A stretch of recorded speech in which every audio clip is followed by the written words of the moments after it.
İşi dayandıran rəhbər. Deyək ki, okey, bu şəxsin cəsarəti də var, təhlükəsindən verilir, dəyərləri var və s. İşi dayandıran rəhbər. Yəni söhbət burada yəni fərqi yoxdur. Rəhbər şəxsdən gedir. Yəni Nəyəsə məsuliyyət daşıyır. Bəli, məsul şəxs. Bu rəhbər şəxs sahədə necə qəbul olunur? Yəni təhlükəsizliyi qoruyan kimi, yoxsa bir növ problem yaradan kimi? Biz məcburiyyət qarşısında bu sual bizi yenə də gətirir, çıxardır mühitə. Təhlükəsizlik mədəniyyəti doğru, düzgün, qaydasında olan bir ərazidə əlbəttə ki, belə rəhbər və rəhbər olmasa da belə sıravi işçi dəyərləndiriləcək. Çünki mədəniyyət qəbul olunmuş yerdə artıq o mədəniyyətin altında nələr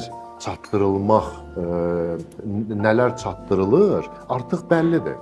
Onlardan biri görsənməyən xərclərin qarşısına alınmasıdır. Bəli.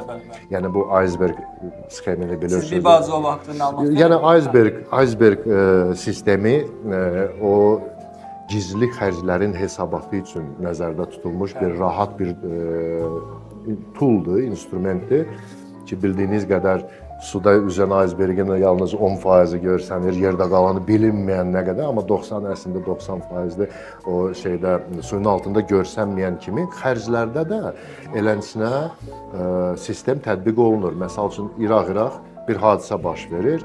Üzdə olan xərc bəlli, məsəl üçün avadanlıq, amma onun altında sığortalar, əlavə iş saatları, istintaqlar və s. yəni ki, çox da şey eləmək istəmirəm, orada çox qəliz, çətin sistemdir, amma çox faydalı sistemdir.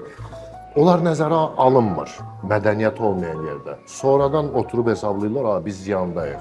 Amma bu mədəniyyət inkişaf etmiş müəssisədə həmən iş dayandırılanda bütün biz danışdıqlarımız artıq nəzərə alınmış kimi hesab olunur. Və ona görə müəssisəyə dəstək kimi qəbul olunur. Bunlar olmayanda əlbəttə ki, düşmən kimi baxırlar adama ki, bu qoymadı biz işləyək. Yəni, hər şey asılıdır işçinin, rəhbərin işlədiyi müəssisənin mədəniyyətin səviyyəsində.